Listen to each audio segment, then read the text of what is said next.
मैं हूं आपके साथ अंजलि और आप देख रहे हैं क्रांति बुलेटिन। तो चलिए शुरुआत करते हैं आज की मुख्य खबरों से।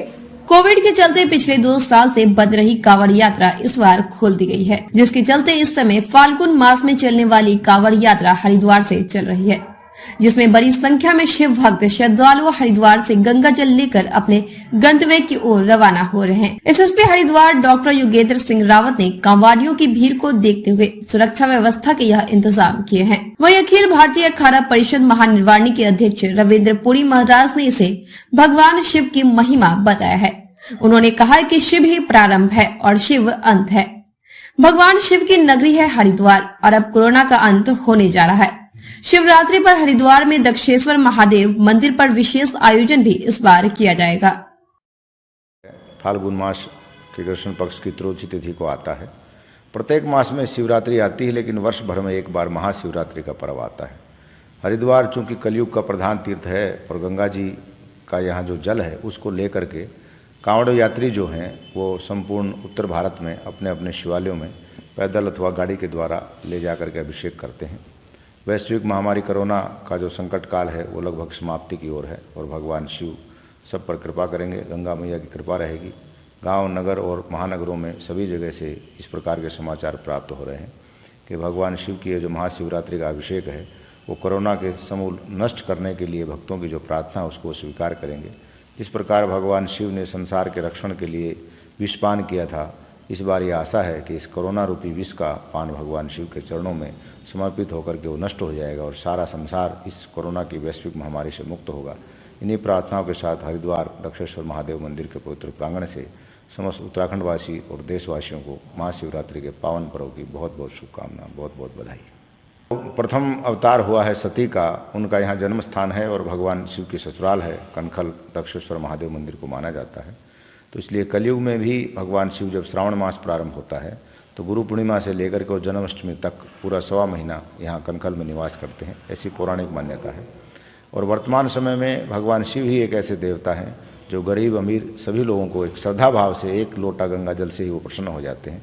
तो गंगा जल को लेकर के जो शिव का अभिषेक करते हैं, पूजन इत्यादि जो सामग्रियाँ लेकर के उनकी सभी मनोकामनाओं को भगवान शिव पूर्ण करते हैं।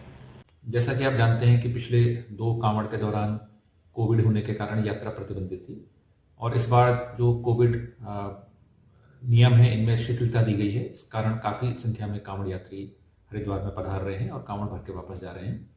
पुलिस भी अपनी तरफ से पूरी तरह तैयार है। इस कार्य हेतु जो संबंधित थाने हैं श्यामपुर और कोतवाली, इनको हमारे द्वारा यहाँ से मुख्यालय स्तर से 100 से ऊपर पुलिसकर्मी और 2 प्लाटून पीएसी हमारे द्वारा दी गई है, जो कि इस यात्रा को सुचारू रूप से संचालित करवा रही है। ये अतिरिक्त फोर्स है।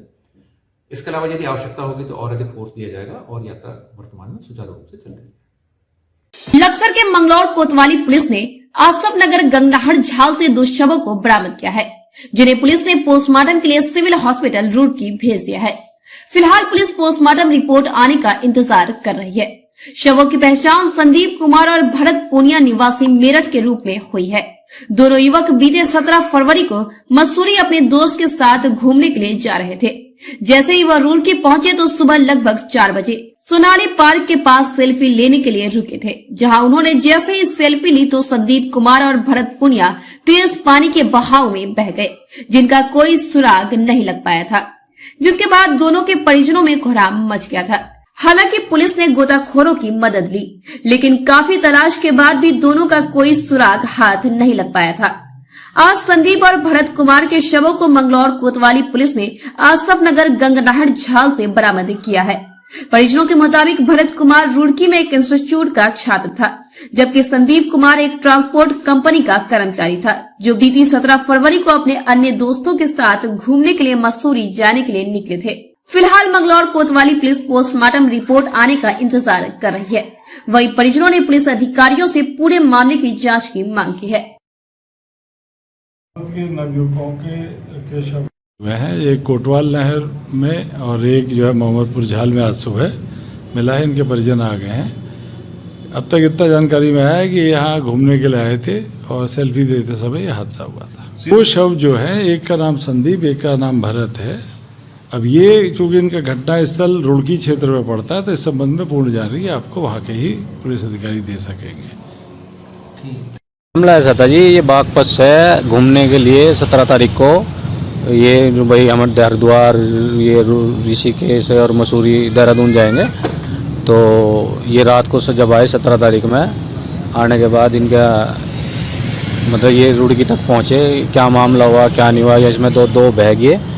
इसमें से हमारा एक भाई जिसका नाम संदीप था और एक उसका मतलब दोस्त मतलब भरत पूनिया, एक वो भी बह गया था। अब ये मामला समझ में नहीं आया कि ये आप पहुंच गए यहाँ 8:30 बजे रुड़की के अंदर, और फिर इन्होंने बताया कि हमें बताया कि भाई ये सेल्फी लेते हुए सुबह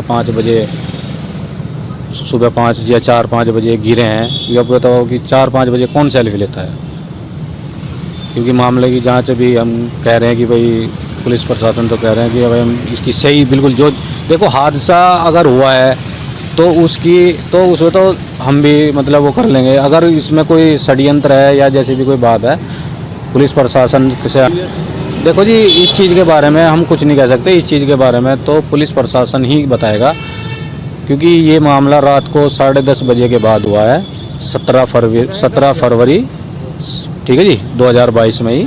एक का नाम तो मेरे दोस्त, एक का नाम सबसे पहले बल्लू, जिसका नाम बल्लू शॉर्ट में है, वैसे अभिषेक नाम है उसका, अभिषेक जैन।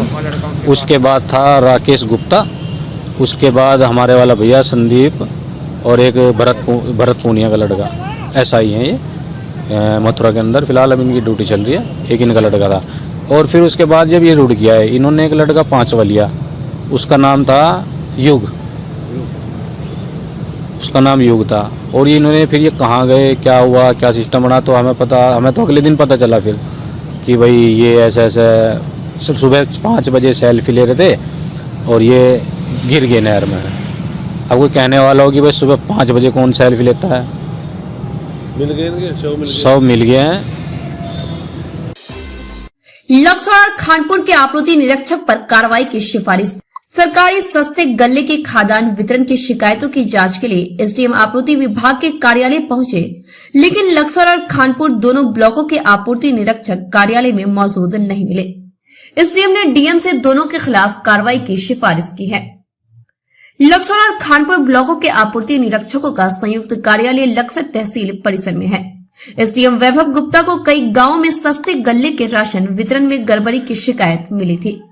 शिकायत की जांच करने एसडीएम गुप्ता आपूर्ति कार्यालय पहुंच गए, लेकिन वहां न तो लक्सर के आपूर्ति निरीक्षक मौजूद थे और न ही खानपुर के। एसडीएम ने इस पर गंभीर नाराजगी जताई। इसके बाद उन्होंने एसएमआई गोदाम से राशन डीलरों की ओर से उठाए जाने वाले गेहूं, चावल और अन्य खाद्यान्न के उठान का रोस्टर मांगा। पता चला कि आपूर्ति अधिकारी की ओर से ऐसा कोई रोस्टर बनाया ही नहीं गया है। इसके बाद एसडीएम वापस लौट गए। उन्होंने बताया कि निरीक्षण की रिपोर्ट बनाकर डीएम को भेज दी गई है। रिपोर्ट में अनुपस्थित पाए गए दोनों आपूर्ति निरीक्षक के खिलाफ कार्रवाई की सिफारिश की गई है।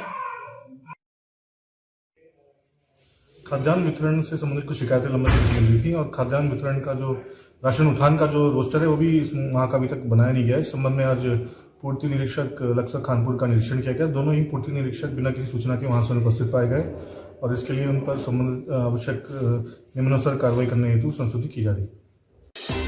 मेयर ने लगाई जल संस्थान के अधिकारियों को फटकार। पेयजल लाइन बिछाने में अनियमितता का लग रहा आरोप।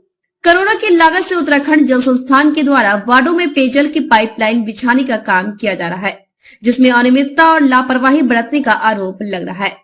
मामले में पार्षदों ने अपनी आपत्ति भी जताई है। इस संबंध में नगर निगम के सभागार में महापौर की अध्यक्षता में पार्षदों और जल संसाधन के अधिकारियों के साथ बैठक हुई, जिसमें पार्षदों ने जल संसाधन के अधिकारियों को जमकर खरी खोटी सुनाई है।